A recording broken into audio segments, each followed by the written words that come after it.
देखिए, ममता जी की राजनीति का आधार ही तुष्टीकरण रहा है। अपीजमेंट पॉलिटिक्स के आधार पर ही अपने ही राज्य के लोगों को बांटने की सोच के साथ उन्होंने अपनी राजनीति को आगे बढ़ाने का काम किया। जहां एक तरफ उन्होंने तुष्टीकरण को बढ़ावा देने का काम किया, तो वहीं दूसरी तरफ हिंसा का भी संरक्षण करने का उन्होंने काम किया। राज्य की एक ऐसी मुख्यमंत्री जो देश के हमारे संघीय ढांचे में एक महत्वपूर्ण व्यवस्था का वो हिस्सा है, उसके बावजूद उन्होंने जिस तरीके से स्वतंत्र संस्थाओं के ऊपर भी हमला करने का प्रयास किया। अगर कोई भी केंद्रीय स्वतंत्र संस्था किसी जांच के लिए उनके राज्य में जाती है, ईडी हो, सीबीआई हो, जिस तरीके से उन अधिकारियों के ऊपर हमला किया जाता है, ये दर्शाता है कि उन्होंने हिंसा का भी संरक्षण करने का काम मुख्यमंत्री ममता बनर्जी जी के द्वारा किया गया और एक अराजक परिस्थिति को निरंतरता में बनाए रखने का कार्य उनके नेतृत्व में किया गया, जिसकी वजह से बंगाल की जनता में एक निराशा है, नाराजगी है। और इस नाराजगी को परिणाम के रूप में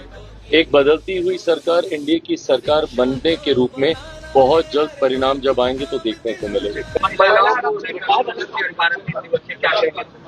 देखिए, ये मेरी सरकार, मेरे प्रधानमंत्री आदरणीय नरेंद्र मोदी जी की गंभीरता और प्रतिबद्धता को दर्शाता है, क्योंकि जब हम लोगों ने नए पार्लियामेंट सदन जब बना था, उस वक्त भी विशेष सत्र बुला के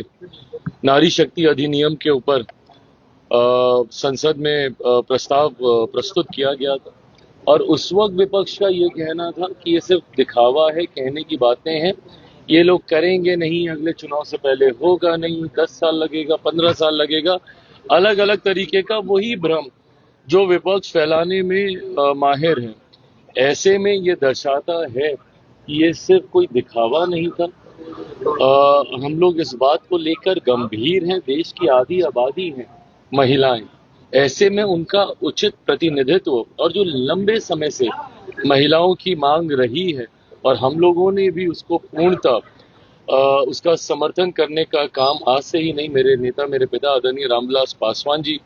के वक्त से मेरी पार्टी इस बात को लेकर पूरी गंभीर है